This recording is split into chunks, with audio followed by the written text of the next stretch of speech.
وَإِذَا سَأَلَكَ عِبَادِي عَنِّي فَإِنِّي قَرِيبٌ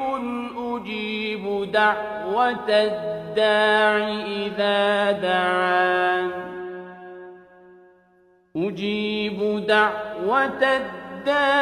إِذَا دَعَانِ فَلْيَسْتَجِيبُوا لِي وَلْيُؤْمِنُوا بِي لَعَلَّهُمْ يَرْشُدُونَ